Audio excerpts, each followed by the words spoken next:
Hi everyone, welcome to study spring. और जैसा कि आप जानते हैं कि आज 2 अक्टूबर है और आज के दिन दो महान व्यक्ति लाल बहादुर शास्त्री और महात्मा गांधी का जन्म हुआ था। तो आज इस अवसर पर स्टडी स्प्रिंग की तरफ से एक नया इनिशिएटिव किया गया जिसमें हम लोग एक व्यक्ति जो महान व्यक्ति होंगे उनकी जयंती जो होगी उस पर आपको उनके बारे में सारी जानकारी हम लोग प्रोवाइड करवाएंगे। और ये जो सेशन होगा आपके लिए स्पेशल होगा और इस सेशन में आपको कुछ ऐसे भी चीज़ जानने को मिलेंगे जो इससे पहले आप नहीं जानते होइएगा। और इसके साथ ही आपको वन लाइनर क्वेश्चंस जैसे आते हैं उसको यहाँ पे कवर करवाया जाएगा आपके लिए। तो आप इस सेशन को पूरा देखिए और अगर आपको ऐसा लगता है कि ये चैनल आपके लिए डेडिकेटली वर्क करती है तो आप इस चैनल को सब्सक्राइब एंड शेयर कीजिए और इसको 1000 सब्सक्राइबर तक पहुंचाइए, क्योंकि ऐसा होने के बाद हम लोग लाइव क्लासेस लेना स्टार्ट करेंगे और फिर हम लोग डाउट सेशन भी लेंगे यहाँ पर। तो आपके लिए बहुत ज़्यादा हेल्पफुल होगा ये। और पीडीएफ जैसे आप डाउनलोड करते हैं आपको वैसे पीडीएफ डाउनलोड करना है और उस पर प्रैक्टिस करना है और क्विजेस का मज़ा जैसे आप लेते हैं लेते रहिए स्टडी स्प्रिंग के टेलीग्राम चैनल से। तो चलते हैं अपने महान जो व्यक्ति हैं लाल बहादुर शास्त्री उनकी जीवनी को जानने की तरफ। तो अगर हम लोग देखें तो लाल बहादुर शास्त्री जी जो थे उनका जन्म 2 अक्टूबर, अभी जो हम लोग इस वीडियो को बना रहे हैं इसके ऊपर वर्क कर रहे हैं, आज 2 अक्टूबर है और 2 अक्टूबर 1904 को लाल बहादुर शास्त्री का जन्म हुआ था उत्तर प्रदेश के बनारस जिले के मुगल सराय नामक स्थान में। थोड़ा सा इसको आप देखिए कि जब कभी वन लाइनर क्वेश्चंस आते हैं, अगर कभी यूपीएससी एग्जाम लेती है तो स्टेटमेंट में जब क्वेश्चन देती है तो लाल बहादुर का जन्म हुआ था और उसके बीच में 2 अक्टूबर 1904 दे देगा, नीचे उत्तर प्रदेश देगा, फिर मुगल सराय देगा और फिर इसमें से पूछेगा कि निम्न में से कौन सा कथन गलत है। तो इस तरीके के क्वेश्चन को कवर करने के लिए आपको पूरा सिस्टमेटिक पढ़ाई करना होगा और इसीलिए हम आपके लिए ये प्रोवाइड कर रहे हैं कि आपके नॉलेज को बूस्टअप करते चले ये सब। तो लाल बहादुर शास्त्री का जो जन्म हुआ था वो 2 अक्टूबर 1904 को हुआ था और उत्तर प्रदेश के बनारस में स्थित मुगल सराय नामक स्थान में उनका जन्म हुआ था। उनके पिताजी का जो नाम था वो शारदा प्रसाद था। शारदा प्रसाद जो थे वो शिक्षक थे, लेकिन एक इंसिडेंट क्या हुआ था कि जो उनकी मृत्यु थी ना वो उस वक्त हो गई थी जब लाल बहादुर शास्त्री केवल 1.5 वर्ष के थे। एक बेटे के लिए इससे बड़ी दुख की बात और कुछ नहीं हो सकती है कि केवल 1.5 वर्ष की उम्र में उसके पिता की मृत्यु हो जाती है। इस बीच में लाल बहादुर शास्त्री का माली हालत बहुत ख़राब था। उनकी माता जो थी उनका नाम रामदुलारी देवी था। उन्होंने शास्त्री जी को अपने मायके लेकर के चली गई वो, और मायके में उनका लालन पालन हुआ था। थोड़ी सी जानकारी है ये। अब आगे देखते हैं। शास्त्री जी की माली हालत बहुत ख़राब थी तो इस कारण से उनके पास पैसे नहीं होते थे कि वो नाव का पैसा दे पाए, और एक प्रॉब्लम ये थी कि उनका जो स्कूल है वो स्कूल जो है वो नदी के पार होने पे होता था, तो नाव के लिए इनके पास पैसे नहीं होते थे। तो लाल बहादुर शास्त्री हर एक दिन अपने कपड़े उतारते थे और फिर उस कपड़े को उतार करके वो नंगे इस नदी को पार करते हुए जाते थे और फिर स्कूल को टाइमली अटेंड करते थे। ये उनकी सबसे बड़ी खासियत थी। ठीक है, कैसे कैसे करके उन्होंने 6ठी कक्षा उत्तीर्ण किया। इसके बाद उनकी माली हालत और ख़राब हो गई तो वो अपने मौसा के पास चले गए और वहाँ पे जा करके उन्होंने पढ़ाई की।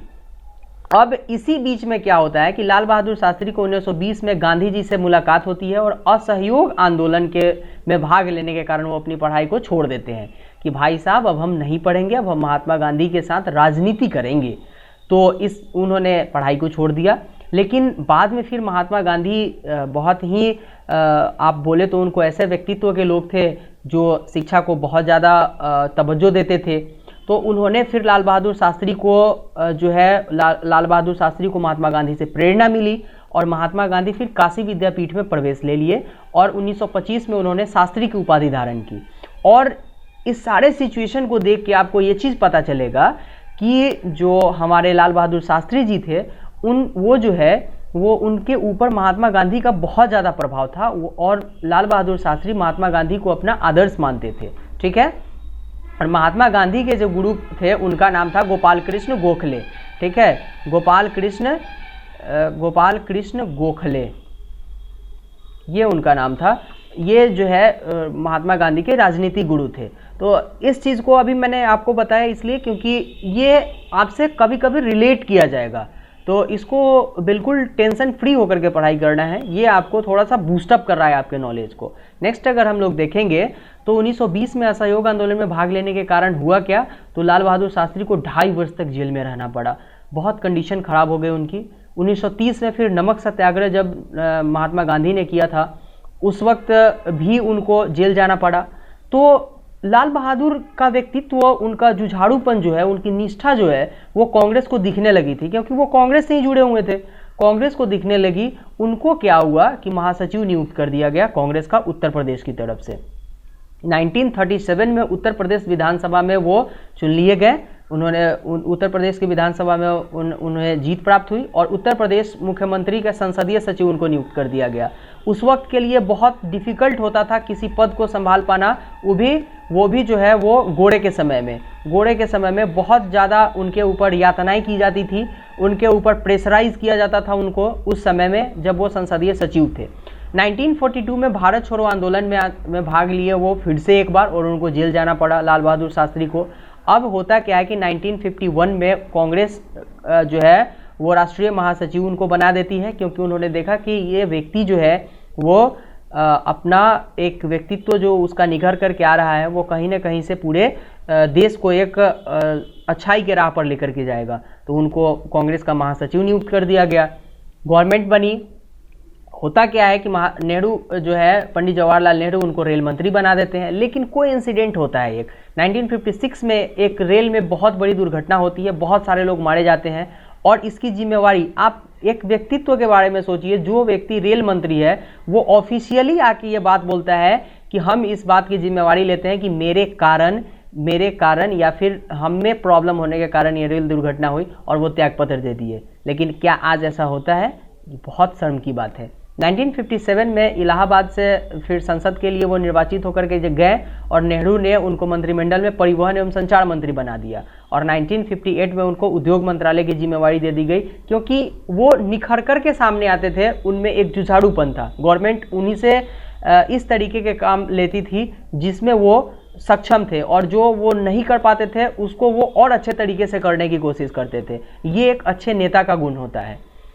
होता क्या है लास्ट में कि कर्मठ एवं जुझारू व्यक्तित्व शास्त्री जी जो है उनमें तो थी ही, लेकिन उनका मानना क्या था कि अगर उनका पूरे भारत में एक भी व्यक्ति विरोध में आता है उनके, तो वो किसी भी पद को धारण नहीं करेंगे या फिर वो प्रधानमंत्री नहीं बनेंगे। अगर पूरे भारत में कोई भी एक व्यक्ति उनके विरोध में आता है तो भाई एक ऐसा समय आया जब लोग लाल बहादुर शास्त्री के कायल हो चुके थे, और 9 जून 1964 को सर्वसम्मति से लाल बहादुर शास्त्री को प्रधानमंत्री बना दिया गया। कितनी बड़ी बात है। क्या आज ऐसा होता है? आज एक प्रधानमंत्री के पोस्ट के लिए कम से कम 10 आदमी चुनाव में होते हैं, और हर एक आदमी अपने अपने को बोलते हैं कि मैं प्रधानमंत्री के लिए परफेक्ट हूँ। लेकिन क्या वो परफेक्ट थे? लेकिन क्या वो परफेक्ट हैं? लेकिन लाल बहादुर शास्त्री से उनको सीखना चाहिए कि उन्होंने बोला था कि अगर कोई भी एक व्यक्ति उनके विरोध में जाएगा तो वो प्रधानमंत्री नहीं बनेंगे। कितनी बड़ी बात है ये, और आज के नेताओं को जरूर सीखना चाहिए, और वैसे नेताओं को तो जरूर सीखना चाहिए जो लोकसभा में बैठते हैं और पर्ची फाड़ के स्पीकर के मुंह पे फेंक देते हैं। आज ऐसे नेताओं को ये बात जरूर सीखनी चाहिए जो राज्यसभा में बैठे होते हैं, और राज्यसभा में बैठ करके जो वहाँ के जो एक्स ऑफिशियो चेयरमैन होते हैं, जो हमारे उपराष्ट्रपति हैं, उनके मुंह पे पर्ची फाड़ के फेंक देते हैं। ठीक है, क्या आज ऐसे नेता का कंपेयर लाल बहादुर शास्त्री से किया जाता है? और क्या आज ऐसे नेताओं को लाल बहादुर शास्त्री से सीखने की ज़रूरत नहीं है? ये बहुत बड़ी क्वेश्चन है जिसके ऊपर ज़रूर ध्यान देना चाहिए।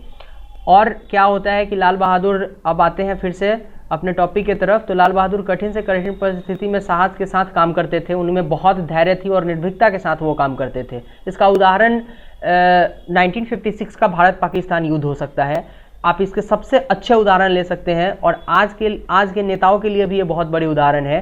जब लाल बहादुर शास्त्री ने 1956 में पाकिस्तान की तरफ से जब युद्ध की घोषणा कर दी गई, तो उन्होंने जय जवान और जय किसान का नारा दिया था। कितनी बड़ी नारा थी ये, और किस व्यक्ति को कोड करके ये बात बोला गया हुआ था, उस व्यक्ति को एक तो पूरे देश को संभालता है और दूसरा पूरे देश को खाना खिलाता है। ऐसे व्यक्तियों को कोड करके ये बात कही गई हुई थी। तो जवान तो अपने जान को अपने हथेली पर लेकर के देश के लिए लड़े ही, और साथ में जो किसान थे उन्होंने इतना पैदावार किया कि युद्ध में तो हमारे जो सैनिक थे उन्होंने 1956 का युद्ध जीता ही, लेकिन भंडारण जो है वो अपने चरमोत्कर्ष पर हो गया हुआ था। इतना ज़्यादा हमारे पास बफर स्टॉक था कि उस वक्त के लिए हम लोग पूरे भारत को अच्छे तरीके से खिला सकते थे और एक्सपोर्ट भी कर सकते थे। ये वो नारा था जो पूरे भारत को बदल के रख दिया था। बहुत बड़ी बात है ये। और देखते हैं 1966 में हुआ क्या था कि भारत पाकिस्तान का युद्ध खत्म हुआ 1965 में। 1966 में पाकिस्तान के तरफ से ये बोला गया कि भाई हम संधि करेंगे और आप आइए। तो इसके लिए लाल बहादुर शास्त्री ताशकंद गए हुए थे। और उस समय का सिचुएशन ये था कि पूरे लाहौर में जो है वो भारतीय सेना का कब्जा हो चुका था। तो पाकिस्तान के तरफ से माफ़ीनामा दिया गया और फिर जो है वो संधि के लिए इनको बुलाया गया। ताशकंद लाल बहादुर शास्त्री के, और 10 जनवरी 1966 को भारत के प्रधानमंत्री के रूप में लाल बहादुर शास्त्री वहाँ पे प्रेजेंट थे और पाकिस्तान के राष्ट्रपति अयूब खान वहाँ पे थे। दोनों ने मिलकर के हस्ताक्षर किया और इस युद्ध को ख़त्म कर दिया गया, संधि हुआ इसमें। लेकिन प्रॉब्लम क्या आया यहाँ पर? एक प्रॉब्लम आया कि रात में जब वो जिस अतिथि गृह में रुके हुए थे वहाँ पे उनकी आकस्मिक मौत हो गई, और वो भी दिल की गति रुकने से। ये आज भी एक मिस्ट्री बन करके रह गया कि कैसे उनकी मृत्यु हो गई। उनकी मृत्यु से पूरा भारत शोकाकुल हो गया हुआ था। एक ऐसा न्यूज़ था जो पूरे भारत को बिल्कुल शॉक करके रख दिया, पूरे भारत को एकदम क्षुब्ध करके रख दिया कि कैसे इस महान व्यक्तित्व की मौत इतनी जल्दी हो सकती थी और इतनी जो है वो आसानी से इस व्यक्ति को कैसे हम लोग खो सकते हैं। ये कंडीशन था उस वक्त के लिए।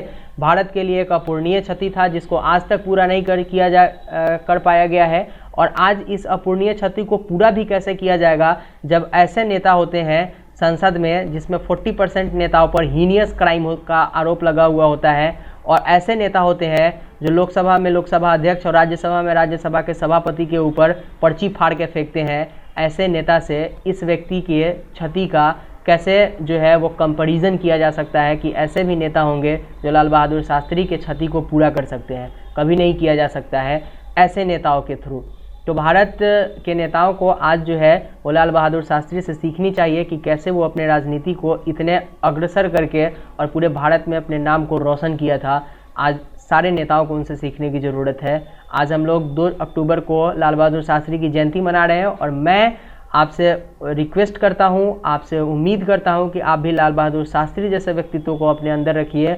आप भी जुझारू बनिए, कर्मठ बनिए और एक ऑफिसर बन के पूरे देश को जो है वो अपनी सेवा दीजिए। ये मेरा उम्मीद है आपसे। लेकिन अगर आपको ऐसा लगता है कि ये चैनल भी उसी तरीके से वर्क करती है जैसे लाल बहादुर शास्त्री वर्क करते थे, तो आप इस चैनल को 1000 सब्सक्राइबर तक जरूर पहुंचाइए, क्योंकि इसके बाद हम आपके लिए लाइव क्लासेस लेना स्टार्ट करेंगे जो आपके लिए डाउट क्लासेस भी होगा।